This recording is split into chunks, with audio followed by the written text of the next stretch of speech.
Assalamualaikum warahmatullahi wabarakatuh. Selamat malam semuanya. Selamat berbahagia. Kami di sini dari kelompok 2 akan mempresentasikan mata kuliah pengantar manajemen risiko. Dosen kami Bapak Sparta. Oke, baik. Sekarang akan saya tampilkan untuk presentasinya. Baik, apa sudah terlihat? Bentar ya.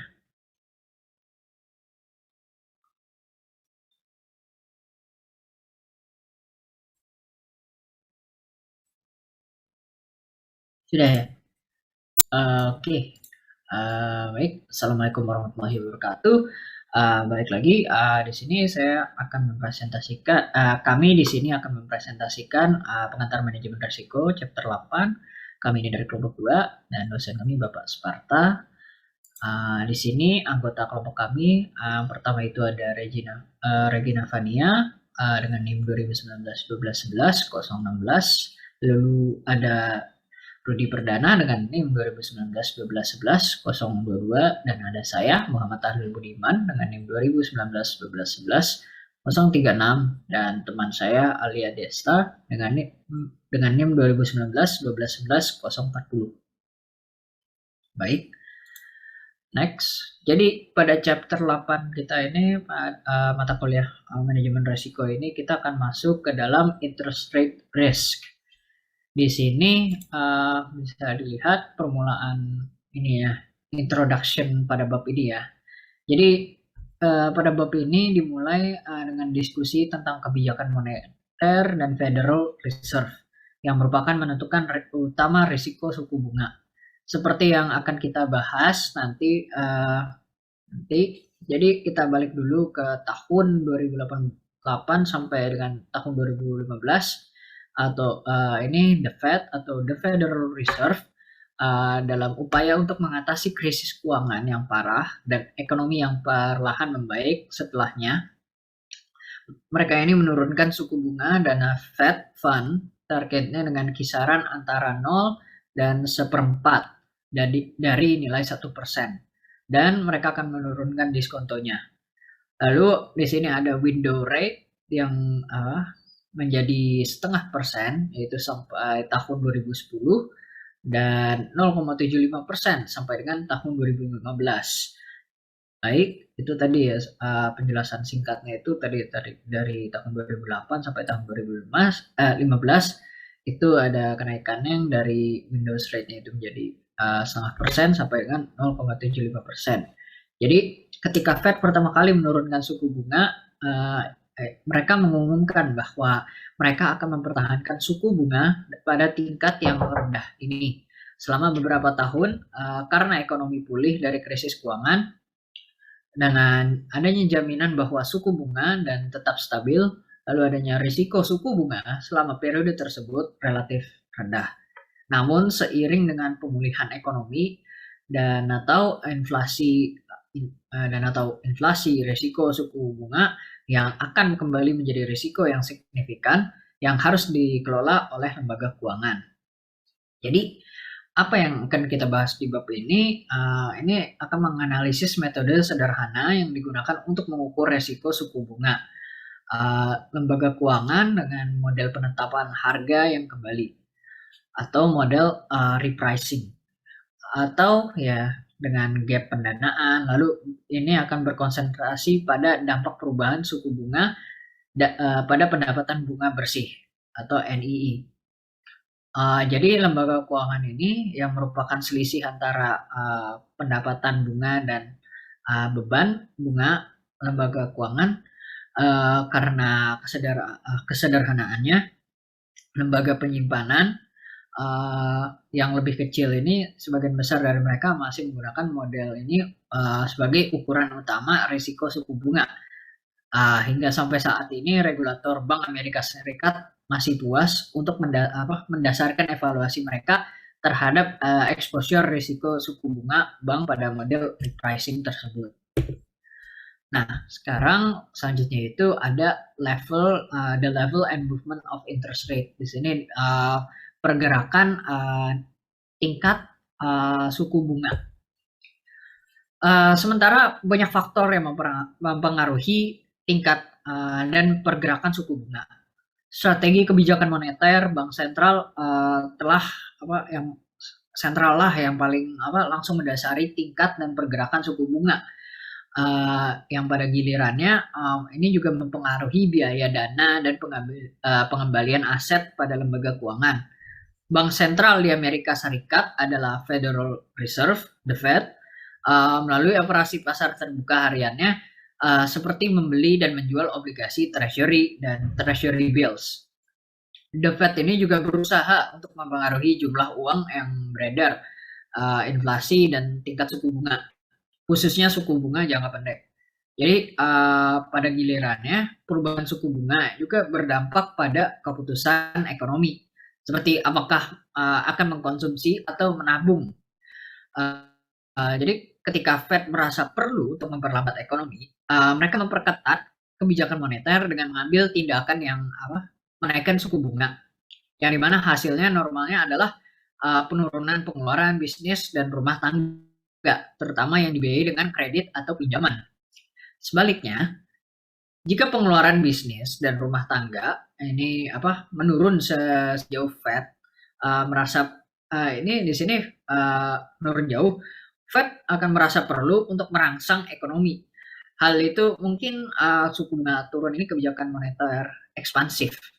Jadi penurunan suku bunga ini mendorong pinjaman dan pengeluaran. Ini kayaknya kedouble ya, maaf. Lalu di sini ada the level and movement of interest rate. Masih lanjutannya yang tadi. Jadi itu contohnya ini misalnya itu pada bulan Desember tahun 2008, di mana ketika ekonomi Amerika Serikat jatuh ke dalam depresi terdalamnya. Jadi sejak depresi hebat ini, the Federal Reserve dalam sebuah langkah bersejarah, mereka secara terduga mengumumkan bahwa mereka akan menurunkan target suku bunga dan federal ke kisaran antara 0 dan 1/4 dari 1% dan tingkat diskonto menjadi 0,5%. Level terendah ini sejak tahun 1940-an bahkan hingga tahun 2015.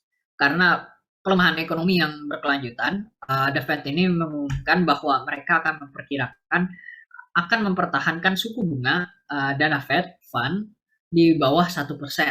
Intinya selama suku bunga tetap rendah dan The Fed akan membuat pernyataan bahwa mereka tidak berniat menaikkan suku bunga. Risiko suku bunga rendahnya sebaliknya perhatian kritis untuk manajemen risiko suku bunga. Mengapa? Jadi di sini menuai pertanyaan kapan Fed ini akan menaikkan jawabannya ya pada gambar ini 8.1 ini mereka menunjukkan tingkat bunga atau T-bills 3 bulan Amerika Serikat untuk periode 1965 sampai dengan 2015. Sementara tindakan Federal Reserve sebagian besar ditargetkan pada suku bunga jangka pendek, terutama suku bunga dana federal. Lalu adanya perubahan suku bunga jangka pendek yang biasanya mempengaruhi seluruh struktur bunga, yang dimana memiliki keterkaitan antara suku bunga jangka pendek dan suku bunga jangka panjang, serta teori struktur jangka suku bunga yang dibahas pada lampiran 8B di bab ini.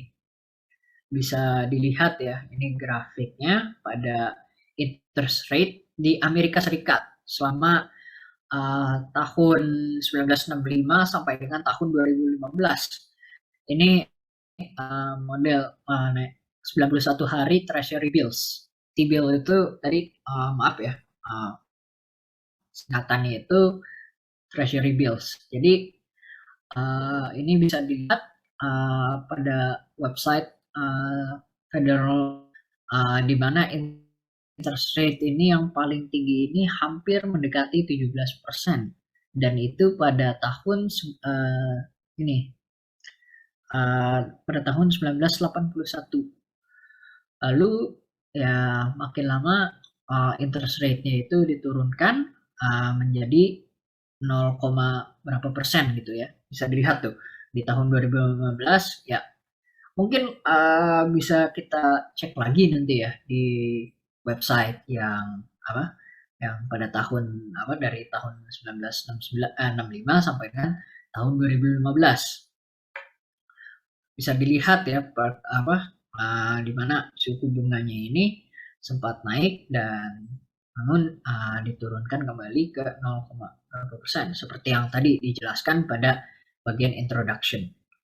Oke, uh, selanjutnya ini akan dibahas oleh teman saya untuk the repricing model. Tadi sempat saya jelaskan ini model pembelian atau apa di bagian introduction.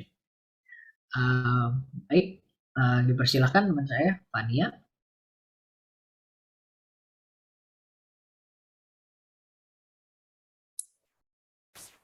Baik, selanjutnya untuk the repricing model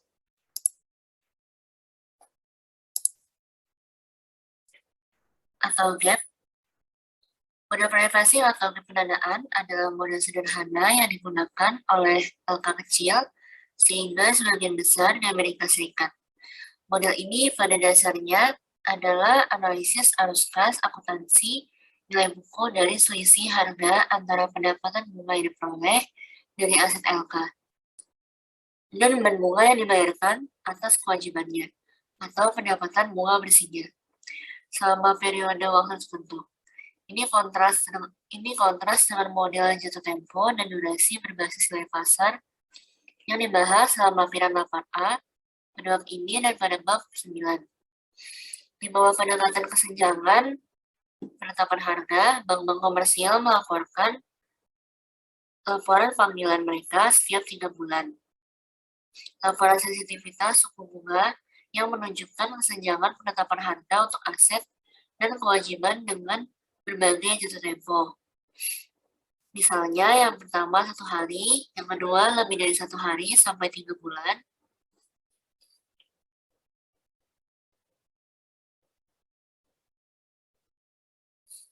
yang ketiga lebih dari 3 bulan sampai 6 bulan, yang keempat lebih dari 6 bulan sampai 12 bulan, yang kelima lebih dari 1 tahun sampai 5 tahun, dan yang keenam lebih dari 5 tahun.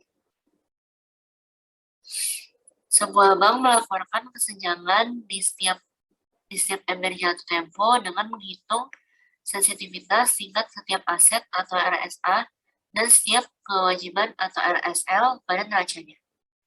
Next.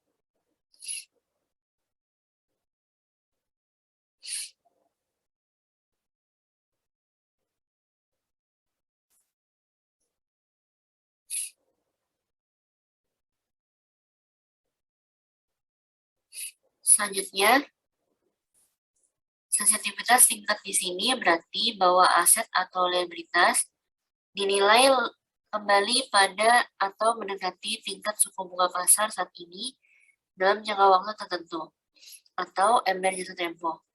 Repricing dapat merupakan hasil dari rollover aset atau kewajiban. Misalnya pinjaman dilunasi pada atau sebelum jatuh tempo dan dana digunakan untuk menerbitkan pinjaman baru pada harga pasar saat ini. Atau dapat terjadi karena aset atau kewajiban adalah instrumen suku bunga variabel atau misalnya hipotek suku bunga variabel yang suku bunganya diatur ulang setiap kuartal berdasarkan pergerakan suku bunga utama. Next.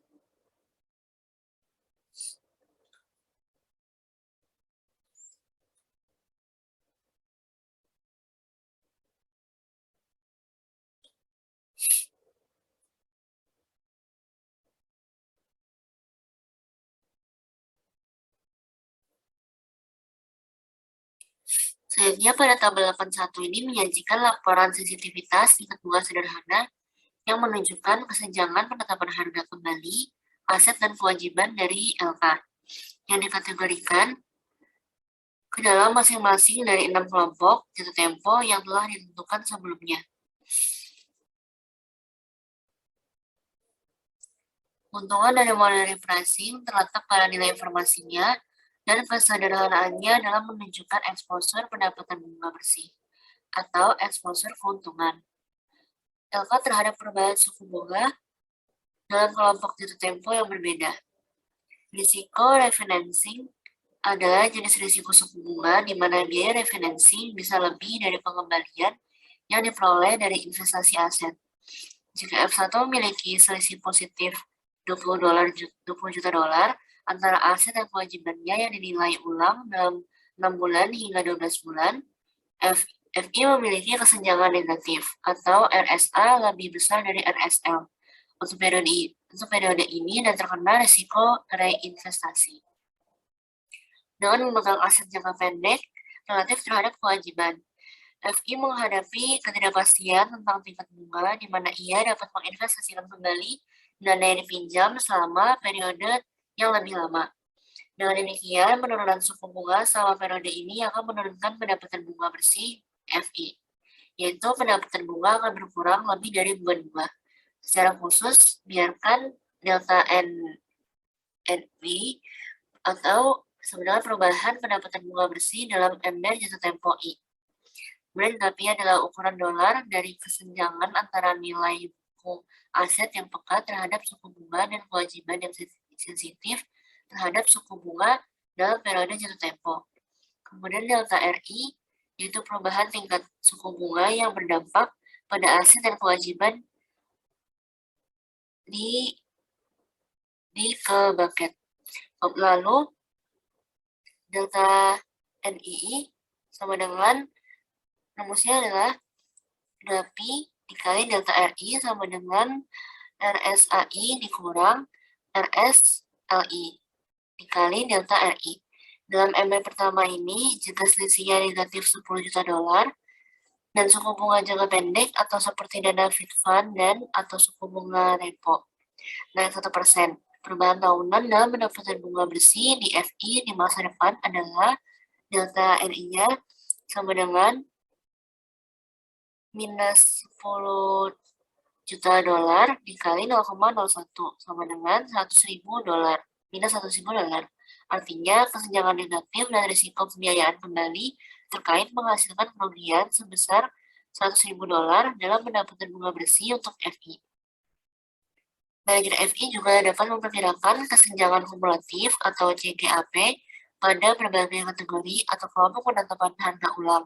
Kesenjangan minat kumulatif yang umum adalah kesenjangan penetapan harga 1 tahun yang diperkirakan dari tabel 81 sebagai CGAP sama dengan minus 10 juta dolar ditambah minus 10 juta dolar ditambah minus 15 juta dolar ditambah 20 juta dolar sama dengan minus 15 dolar.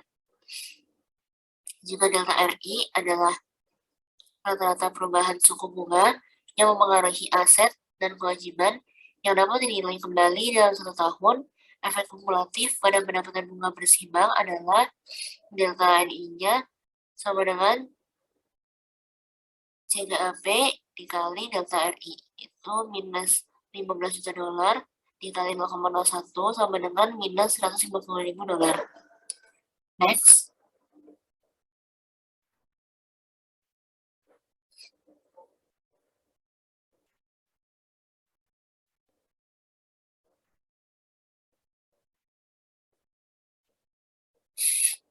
Selanjutnya, melihat isi aset neraca pada tabel 82, kita melihat aset sensitif tingkat 1 tahun atau RSA berikut.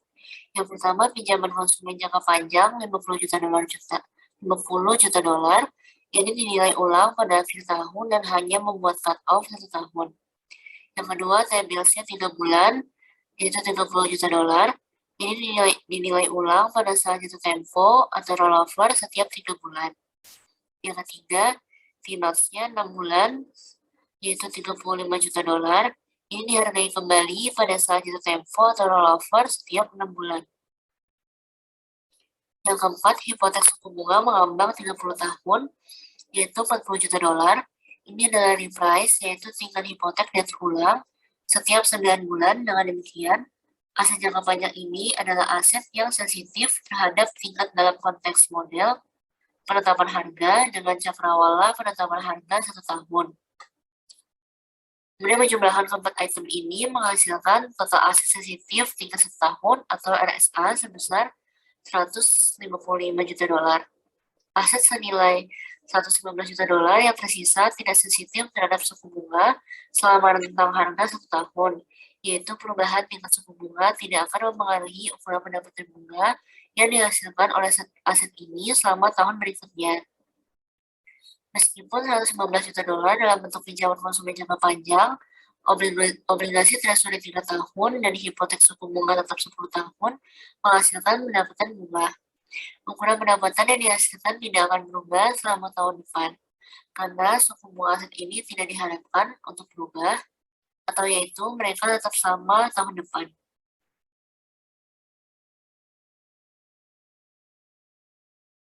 Next.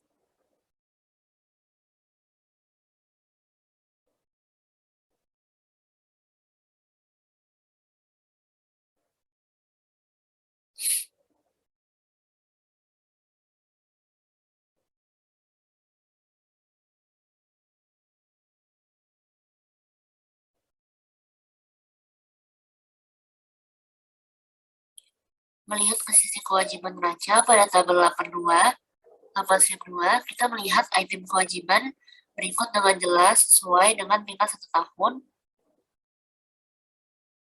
atau uji sensitivitas penetapan harga kembali.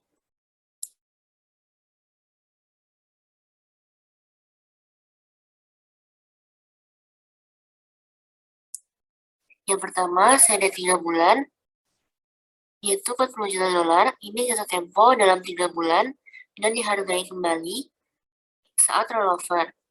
Yang kedua, penerimaan bankir 3 bulan, yaitu 20 juta dolar ini. Ini juga jatuh tempo dalam 3 bulan dan dihargai kembali saat rollover. Yang ketiga, surat kabar komersial 6 bulan, yaitu 60 juta dolar. Ini matang dan dihargai kembali setiap 6 bulan.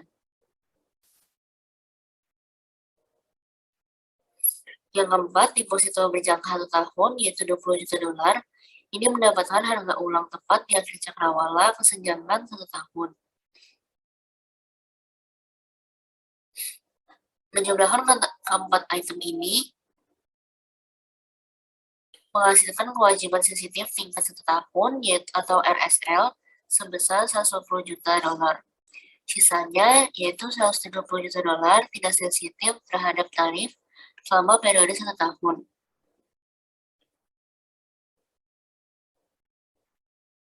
Untuk modal ekuitasnya yaitu 60 juta dolar dan deposito giro 40 juta dolar. Tidak membayar bunga dan oleh karena itu diklasifikasikan sebagai tidak membayar bunga. Tabungan besar yaitu 30 juta dolar dan deposito berjangka 2 tahun sebesar 40 juta dolar. Menghasilkan beban bunga selama tahun depan. Tetapi tingkat beban bunga yang dihasilkan tidak akan berubah jika tingkat suku bunga secara umum berubah. Jadi kami mengklasifikasikan item ini sebagai kewajiban yang tidak sensitif terhadap tarif. Perhatikan bahwa giro atau rekening transaksi pada umumnya tidak termasuk sebagai RSL. Kita dapat membuat argumen yang kuat untuk mendukung dan menentang penyertaan mereka sebagai kewajiban yang peka terhadap suku bunga. Next.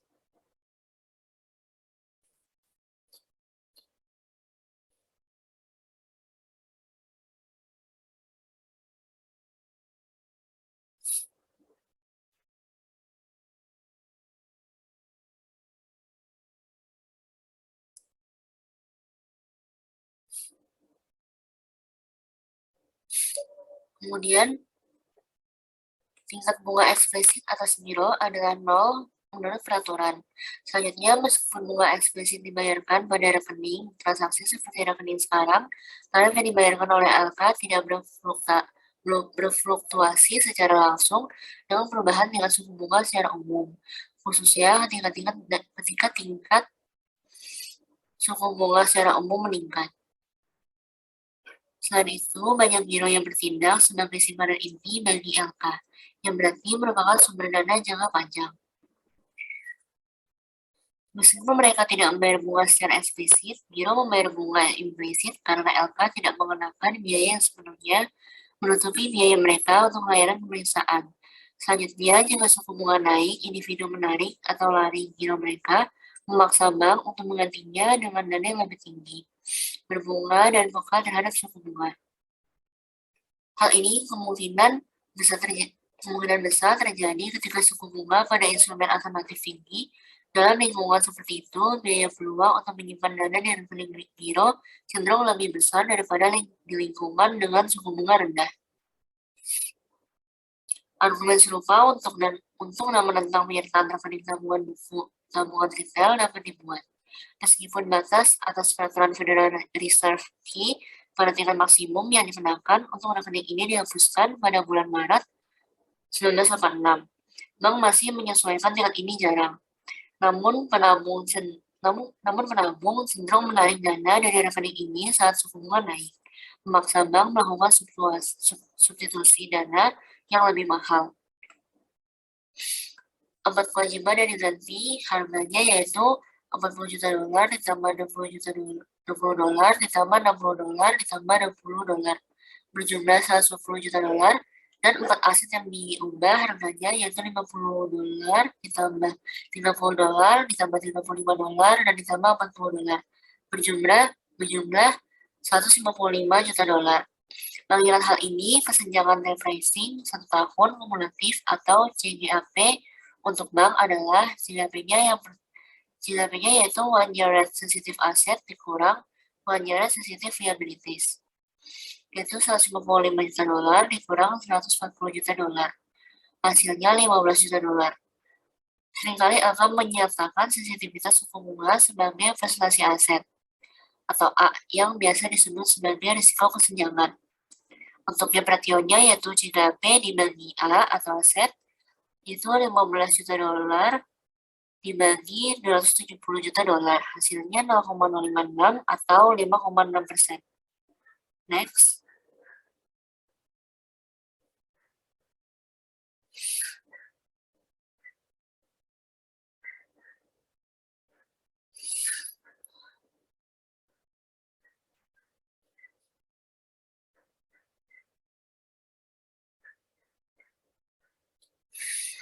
Kemudian untuk kumulatif one year repricing DAP, mengekspresikan repricing DAP dengan cara di atas berguna karena memberitahu kita yang pertama, arah eksposur risiko suku bunga atau CDAP positif atau negatif. Yang kedua, skala eksposur yang ditunjukkan dengan membagi DAP dengan ukuran aset institusi. Dalam contoh kami, FI memiliki 5,6% lebih banyak RSA daripada RSL dalam wadah 1 tahun dan lebih sedikit sebagai persentase dari total aset. Rasio kesenjangan ini digunakan oleh regulator untuk mengukur risiko suku bunga. 6 tabel yang pada 8-3 menunjukkan laporan sensitivitas suku bunga untuk Security Federal Corp atau berkantor di pusat di Aiken, Carolina Selatan untuk tahun 2014. Dalam laporan ini, Security Federal melaporkan posisi harga untuk periode mulai dari 3 bulan sampai 10 tahun. Kotak perspektif industri menunjukkan beberapa masalah yang dipertimbangkan Wells Fargo dalam mengevaluasi risiko suku bunganya. Pilihan jangka waktu yang digunakan untuk mengukur risiko suku bunga sangat penting untuk mengelola risiko ini. Periode penetapan harga yang terlalu lama mencakup banyak sekuritas yang repricing pada waktu yang berbeda dalam periode repricing. Artinya itu melebih-lebihkan tarifnya, sensitivitas secara neraca, dan membiarkan FI terkena risiko suku bunga. Next.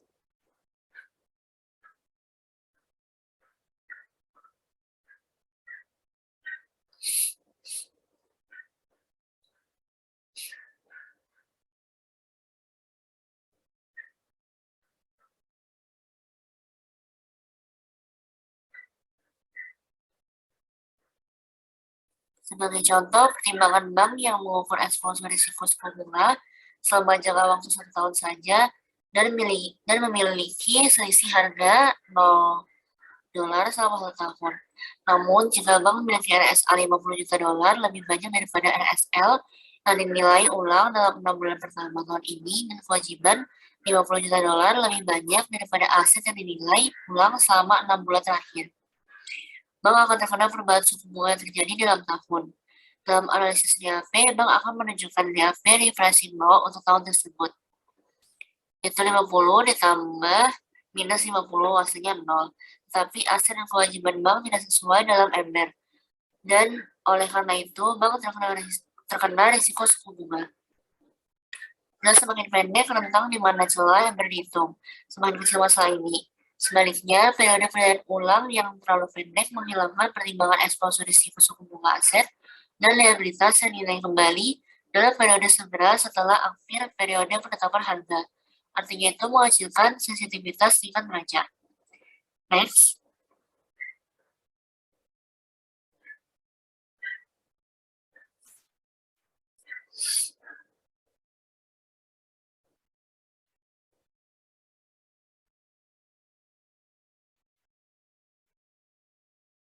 Selanjutnya akan dijelaskan oleh teman saya, Alia Disa.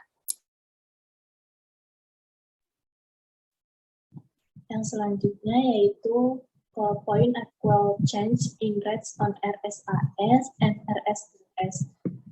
CGAP memberikan ukuran sensitivitas suku bunga terhadap laporan keuangan. Sini dalam tabel 8/4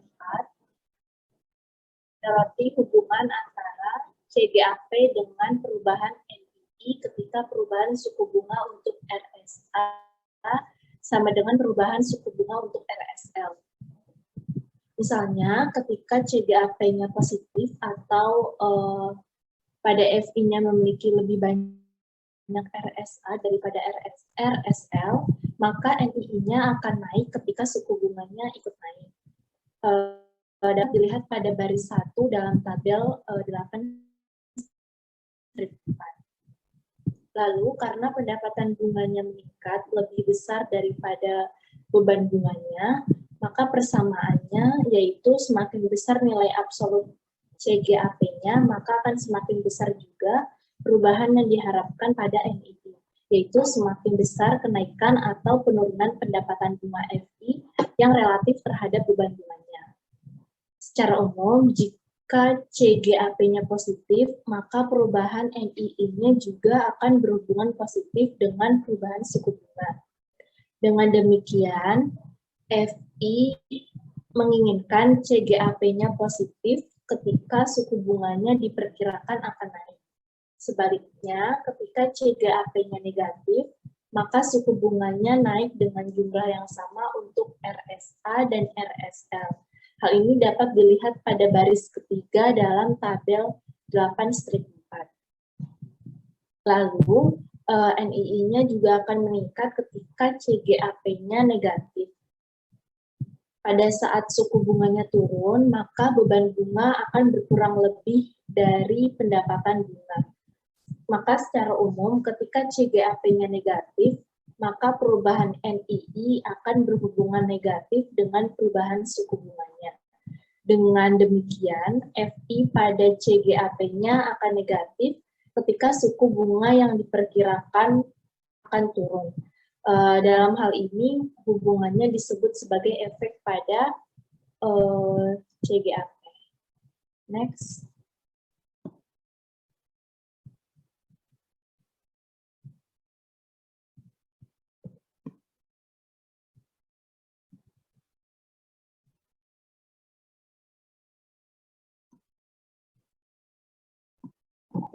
Lalu masuk ke materi yang selanjutnya yaitu unequal change in rates on RSAS and RSLS. Pada bagian sebelumnya, kami mempertimbangkan bahwa pada perubahan pendapatan bunga bersih, seringkali suku bunganya berubah. Maka dengan asumsi tersebut, perubahan suku bunga pada RSA sama dengan perubahan suku bunga pada RSL. Dengan kata lain, pada asumsi spread suku bunga antara suku bunga pada RSA dan juga pada RSL akan tetap dan tidak berubah. Hal ini tidak sering terjadi. Namun sebaliknya pada perubahan tarif RSA pada umumnya akan berbeda pada RSL, yaitu ketika selisih antara suku bunga aset dan juga kewajiban yang berubah seiring dengan tingkat suku bunga. Dapat dilihat pada gambar 8/2 yang menggambarkan suku bunga CD triwulanan atau pada kewajiban dan juga suku bunga pinjaman dasar atau aset pada periode tahun 1990 sampai tahun 2015. Dapat kita perhatikan bersama bahwa meskipun tingkat umumnya bergerak ke arah yang sama, mereka tidak berkorelasi secara sempurna.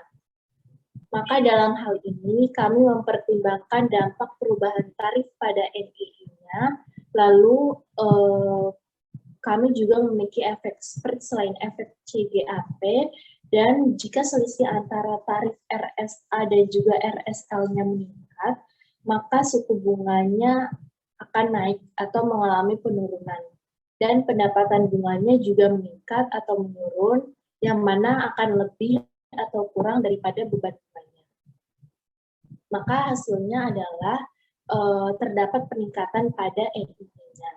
Sebaliknya, jika spread antara suku bunga pada RSA dan juga RSL ini menurun, maka suku bunganya akan naik atau turun. Lalu pendapatan bunganya akan meningkat atau menurun, dan juga lebih kecil dari beban bunga, serta NII-nya menurun. Secara umum, pada efek spread ini, terlepas dari arah perubahan suku bunga, adanya hubungan yang positif antara perubahan spread atau antara tingkat RSA dan juga RSL, dan juga perubahan pada NII-nya. Setiap kali spread-nya mengalami peningkatan ataupun penurunan, maka NII-nya juga akan ikut meningkat atau menurun, tergantung dari spread-nya. Next.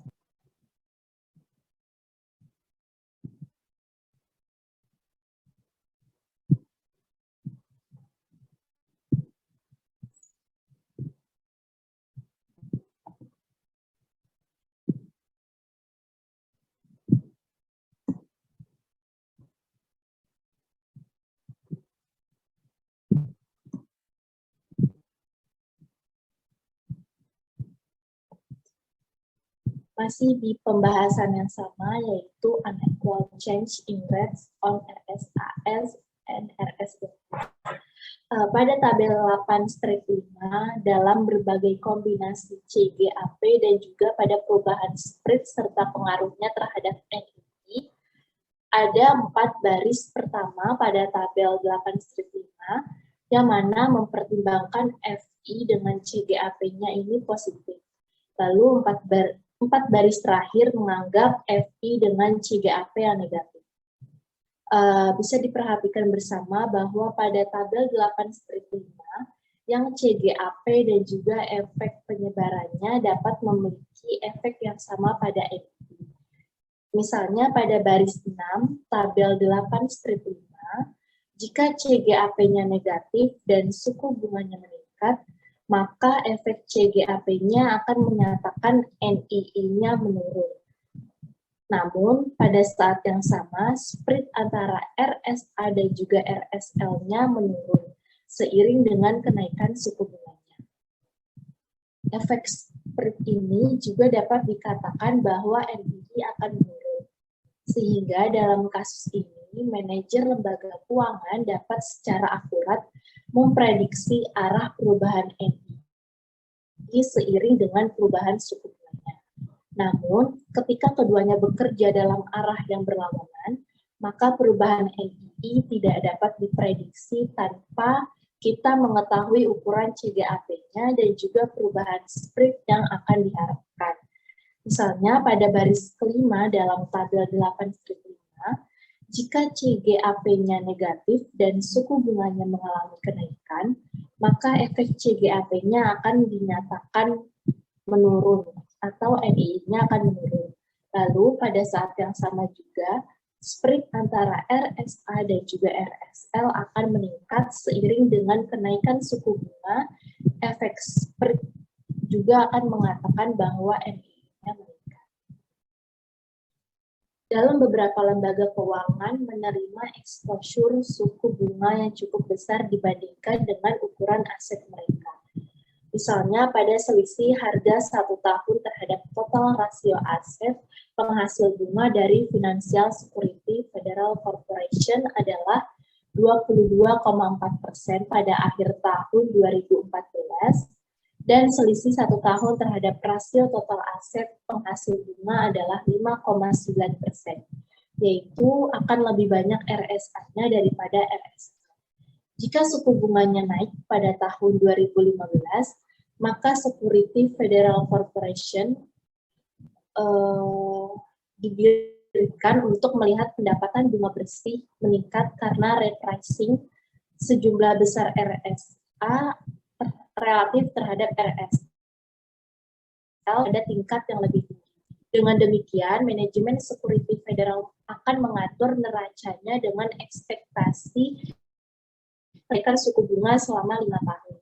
Sebaliknya, jika security ekspektasinya mengalami kenaikan suku bunga selama 5 tahun, sebaliknya, jika Security Federal melaporkan selisih harga 3 tahun terhadap rasio total aset sebesar minus 10,7% dan rasionya 5 tahun sebesar minus 4,4%, maka Security Federal akan dibentuk untuk melihat pendapatan bunga bersih yang meningkat pada tingkat suku bunga yang lebih rendah.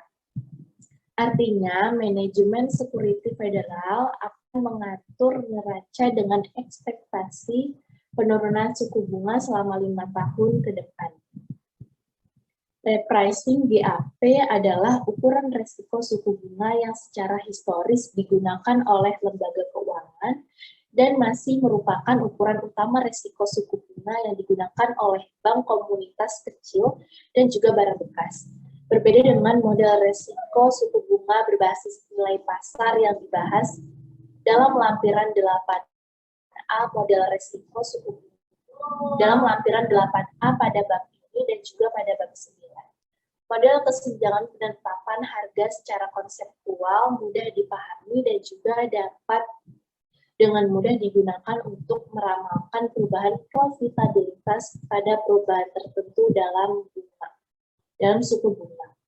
Lalu repricing gap juga dapat digunakan untuk memungkinkan LK menyusun aset dan kewajibannya atau keluar dari neraca untuk mengambil keuntungan dari proyeksi perubahan suku bunga. Jika model kesenjangan penetapan harga memiliki beberapa kelemahan utama yang dapat mengakibatkan regulator menyerukan penggunaan model yang lebih komprehensif, misalnya pada model kesenjangan durasi, maka untuk mengukur resiko suku bunga, kami akan membahas beberapa kelemahan utamanya dari model repricing. Next. Masuk ke weaknesses of repricing model. Terlepas dari kenyataan bahwa model resiko suku bunga digunakan oleh sebagian besar lembaga penyimpanan di Amerika Serikat, maka model repricing ini memiliki 4 kekurangan utama. Untuk kekurangan yang pertama yaitu mengabaikan efek nilai pasar dari perubahan suku bunga, lalu yang kedua berlebihan atau over agregatif, dan yang ketiga gagal menangani masalah aset dan kewajiban yang tidak sensitif terhadap tarif dan pembayaran di muka, serta yang terakhir yaitu mengabaikan arus kas dari aktivitas di luar neraca. Pada bagian ini kami membahas masing-masing kelemahannya secara lebih rinci. Next.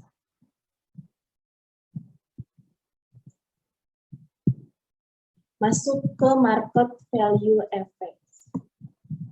Untuk yang selanjutnya yaitu seperti yang sudah dibahas dalam tinjauan risiko lembaga keuangan pada bab 7, perubahan suku bunga memiliki efek nilai pasar selain efek pendapatan pada nilai aset dan juga kewajiban.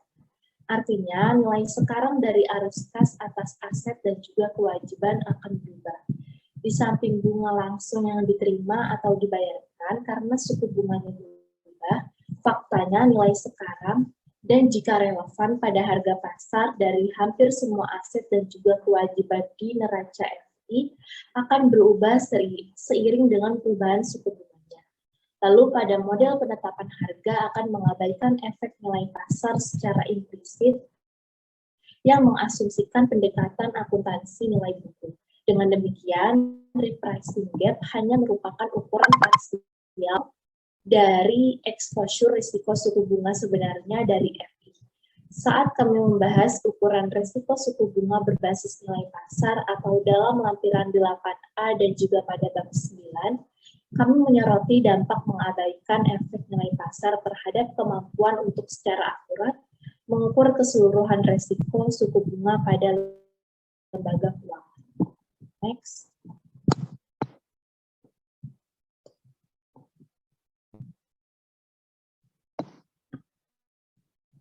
Masuk ke over aggregation, masalah mendefinisikan ember pada rentang jatuh tempo mengabaikan informasi mengenai distribusi aset dan juga kewajiban dalam ember tersebut. Misalnya pada nilai dolar RSA dan juga RSL dalam rentang waktu jatuh tempo manapun, mungkin namun pada rata-ratanya liabilitas dapat dinilai ulang menjelang akhir rentang embernya. Sementara aset dapat dinilai ulang di awal. Dalam hal ini, maka perubahan suku bunga akan berdampak pada arus kas aset dan juga liabilitas yang tidak akan diukur secara akurat dengan pendekatan repricing gap.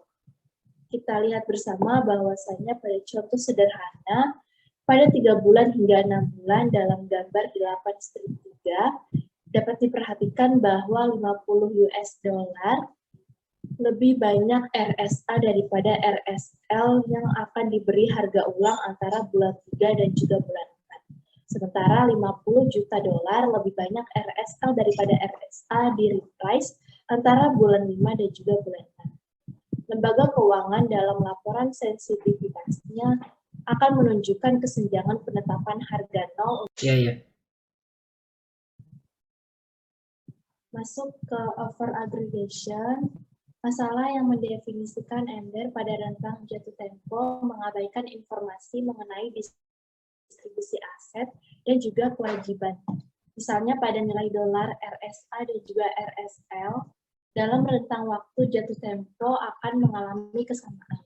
Namun pada rata-rata liabilitasnya dapat dinilai ulang menjelang akhir rentangnya, sementara pada aset dapat dinilai ulang di awal. Dalam hal ini, perubahan suku bunga akan berdampak pada arus kas aset dan juga liabilitas yang tidak akan diukur secara akurat dengan pendekatan repricing gap.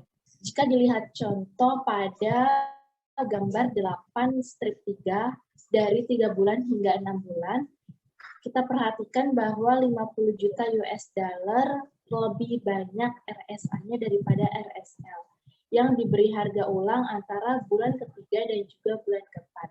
Sementara 50 juta US dollar akan lebih banyak RSL-nya daripada RSA yang di-reprice antara bulan kelima dan juga bulan keenam. Lembaga keuangan dalam laporan sensitivitas suku bunganya akan menunjukkan kesenjangan penetapan harga nol pada 3 bulan ke 6 bulan.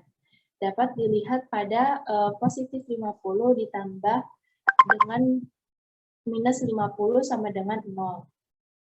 Tetapi seperti yang dapat dilihat, aset dan kewajiban FI tidak cocok di dalam embernya. Jelas, semakin pendek rentang di mana celah embernya dihitung, maka akan semakin kecil masalahnya. Lalu, jika seorang manajer lembaga keuangan menghitung kesenjangan 1 hari dari masa ke masa, hal ini akan memberikan gambaran yang lebih akurat tentang exposure pendapatan bunga bersih terhadap perubahan suku bunganya.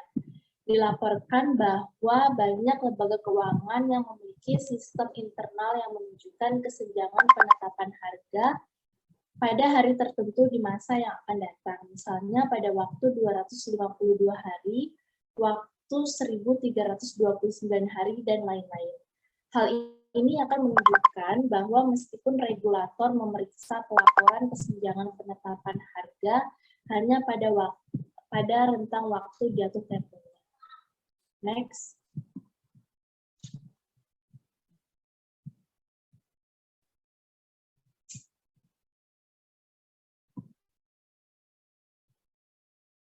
Masuk ke the problem of runoff.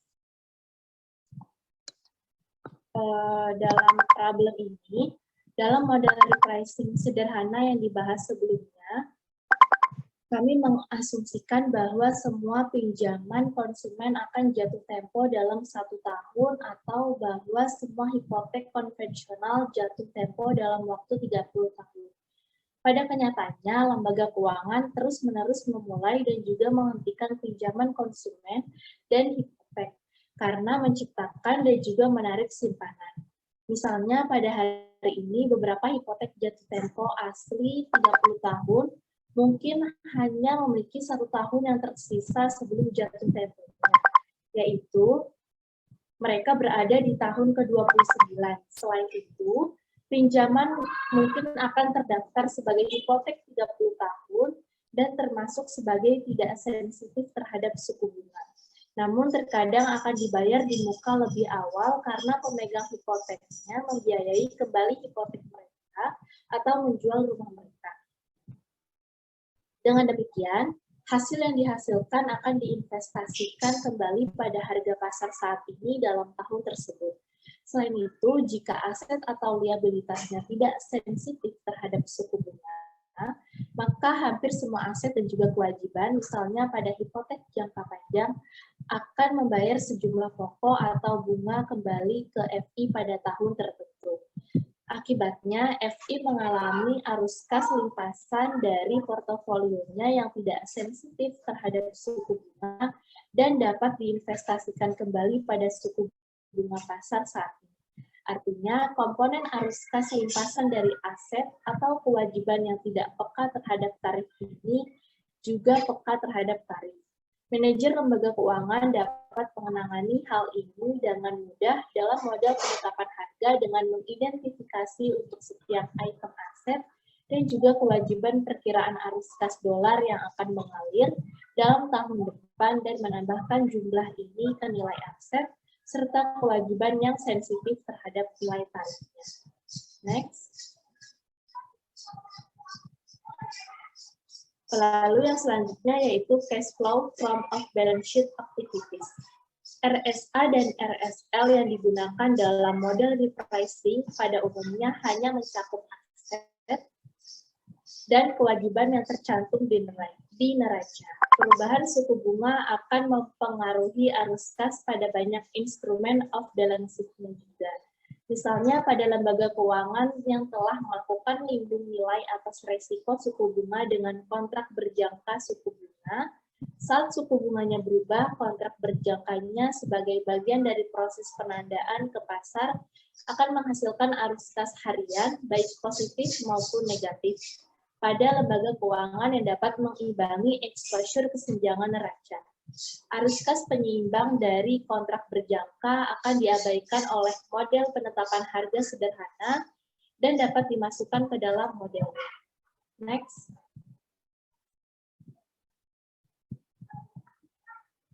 Untuk yang selanjutnya akan dibahas oleh Rudi.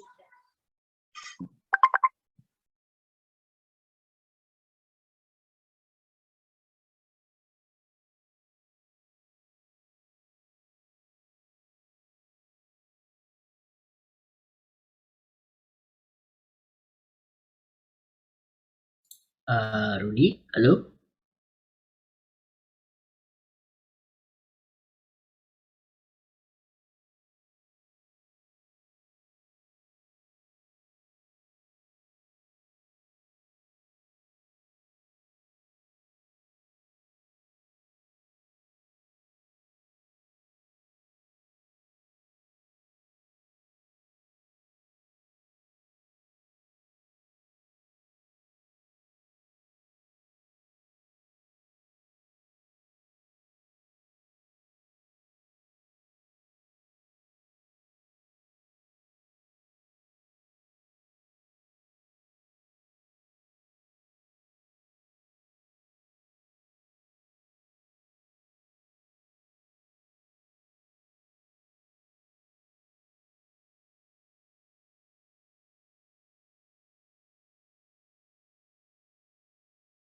Baik, selanjutnya kita akan membahas mengenai maturity model, di mana maturity model ini adalah dalam bahasa Indonesianya adalah tingkat kedewasaan atau mature suatu efek.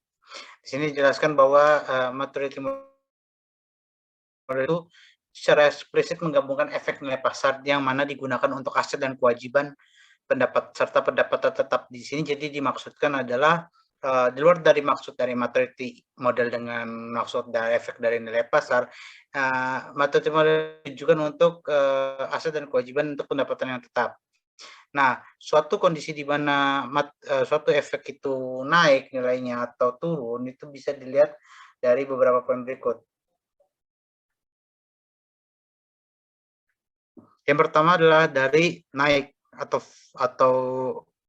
naik fall suku bunga menyebabkan turun, naik dalam kurun fall suku bunga menyebabkan turun naiknya suatu harga pasar. Jadi kayak ketika harga pasar efek itu naik dan kadang ada juga turun, maka dari naik dan turunnya suku bunga di pasar ini itu menyebabkan turun naiknya harga pasar. Kemudian semakin lama jatuh tempo, maka efek pasar ini semakin besar pengaruh perubahan suku bunga terhadap harga pasar. Jadi kayak ada side effect-nya ketika dia lamanya jatuh tempo. Jadi kalau misalnya semakin lama, maka bisa saja dananya semakin besar. Atau bahkan kalau misalnya kasusnya dia sedikit atau waktu jatuh temponya singkat, maka kondisinya pengaruhnya kecil, kemungkinan seperti itu.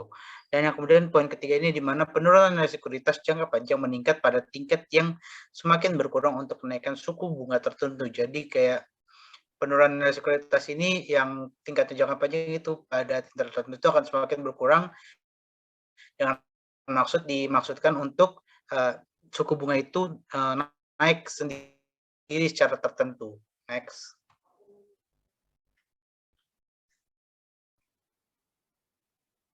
Next.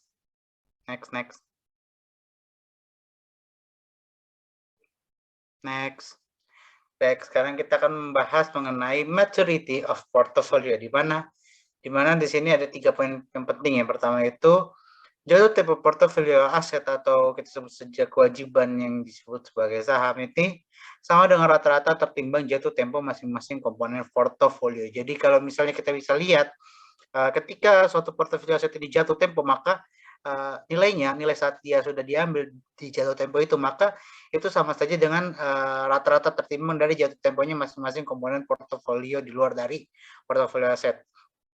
Kemudian di berikutnya ini adalah prinsip yang dinyatakan pada slide sebelumnya itu yang dijelaskan oleh teman saya, di mana prinsip ini itu berlaku untuk portofolio serta aset atau kewajiban individu. Jadi semua prinsip yang telah kita jelaskan selama ini atau sebelumnya itu sangat berlaku semuanya. Itu berlaku juga untuk semuanya, itu termasuk dalam portofolio aset maupun kewajiban individu. Nah, biasanya dalam maturity aset atau dikurang ML itu maturity liabilities itu nilainya lebih besar dari 0 untuk sebagian besar bank atau barang bekas. Jadi kalau kita nilai maturity dari portofolio dengan sisi aset dengan dikurang sampai maturity portofolio liabilitas itu nilainya harus lebih dari 0. Karena biasanya itu terjadi di sebagian besar bank dan juga di barang bekas. Termasuk pengguna barang bekas ini maksudnya bukan barang bekas secara udah habis, jadi kayak dia itu aset yang sudah tersusutkan dan itu sudah lebih dari 5 tahun atau jangka waktunya sudah lebih dari sebagaimana mestinya atau sudah reot lah, intinya seperti itu untuk barang bekas.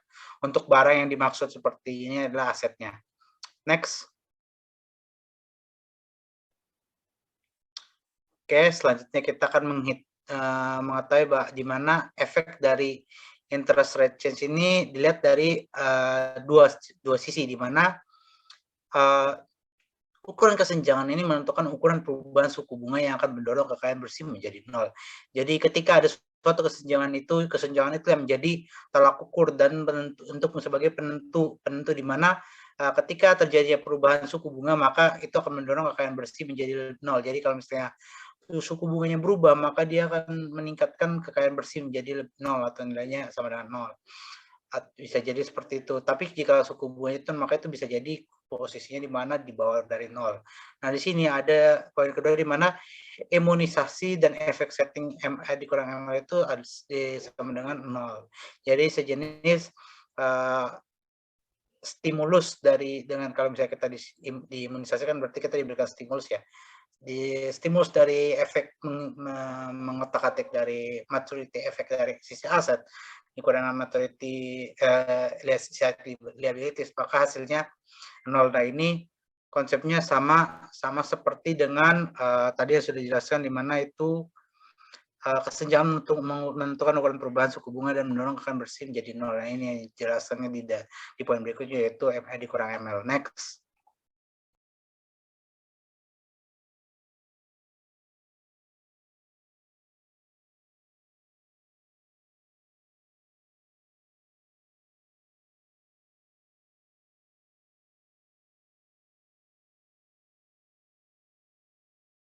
Baik, selanjutnya kita akan membahas mengenai maturity matching dan interest rate exposure, di mana di sini konsepnya tadi kan sudah dibahas, yaitu ME dikurang ML itu hasilnya adalah 0.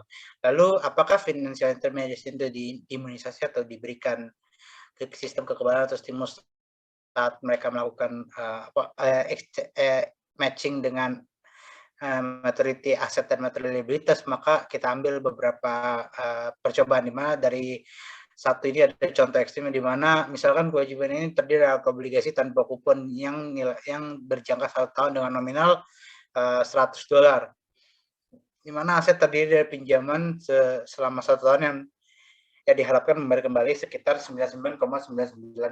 Jadi ini konsepnya ini, kalau misalnya kalau dalam dolar ini dia mentah hampir tipis banget dengan mendekati 100 lah intinya, tapi kan dia ada jangka kuponnya, jadi dikurangi jadi 99,99, di mana dari poin ini itu setelah diorganisasi, maka ada satu coret ini pada akhir tahunnya, di mana keduanya itu memiliki jangka waktu 1 tahun. Nah, jika financial intermediaries itu tidak diimunisasi, maka maturitasnya pun akan tetap sama. Ini konsepnya kalau misalnya dia tidak diberikan pengimunisasian atau financial intermediaries itu tidak diberikan pengimunisasian dari suatu maturitas dari aset ini contohnya dan kewajiban ini.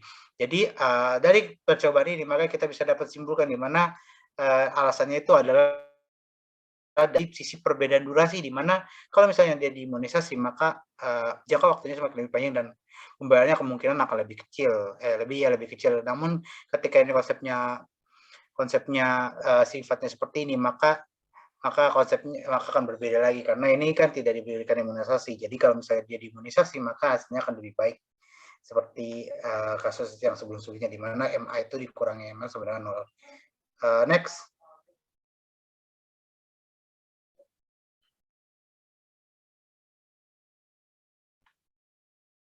Selanjutnya kita akan membahas mengenai term structure of interest rate. Jadi ini tadi kita sudah membahas mengenai bagaimana ketika maturity dari sisi aset atau liabilitas, di mana itu awalnya nilainya lebih dari 0, namun ketika ada imunisasi maka nilainya berubah dari maturity aset dan liability ML itu maturity liabilitas itu sama dengan 0, maka kita bisa lihat dari sisi struktur dari suku bunganya, di mana di sini dari year to month itu dan time to maturity bisa kita lihat. Kalau misalnya dia posisinya naik YTM-nya, maka time to maturity-nya akan semakin besar. Kalau misalnya dia semakin turun, maka time to maturity-nya akan semakin turun. Dan kemudian jika di sini di grafik bawahnya ini mereka juga ada potensi di mana grafiknya itu bisa seperti yang di gambar ketiga, di mana itu berubah dari atas selalu naik sedikit lalu turun ke bawah. Tapi ketika dalam YTM ini konsepnya stagnan, maka nilainya tetap dari time to maturity tetap stabil, flat, dan YTM-nya juga tetap stabil. Jadi saat itu juga tetap stabil jangkanya. Mau berapa itu tahunnya, mau berapa itu bulannya, year to maturity, ya itu tetaplah sama kalau misalnya di grafik 4 ini. Ya intinya mereka stagnan, atau MA dikurang sampai ML itu nilainya adalah 0. Next. sekarang kita akan membahas mengenai unbiased expectation theory, di mana ini ada teori ekspektasi yang sangat tidak biasa, di mana sini bisa kita tadi beberapa contohnya kurva-kurvanya, di mana kurva yang berhasil ini mencerminkan ekspektasi pasar terhadap tingkat suku bunga berjangka yang pendek di masa depan. Jadi ketika kita melihat suatu kurva ini, maka kurva ini akan selalu mencerminkan bagaimana ekspektasi kita sebagai investor terhadap pasar ini, apakah dia selalu naik atau bahkan dia turun dalam konteks suku bunga ini jangka pendek yang terjadi di masa depan. Nah, di poin kedua ini, ketika tarif jangka panjangnya adalah rata-rata geometrik dari tarif jangka pendek saat ini dengan diharapkan, maka kita bisa menyatakannya dalam suatu rumus di mana rate Rn sama dengan 1 ditambah R1 dikali 1 tambah E dalam kurung R2 dan seterusnya sampai 1 tambah ditambah E dalam kurung Rn dikali 1 dibagi N dikurang 1. Ini adalah konsep rumusnya ketika kita mendapatkan jangka panjang geometrik, yang mana ini konsepnya itu saat ini jangka pendek, tetapi itu sangat diharapkan sekali. Next.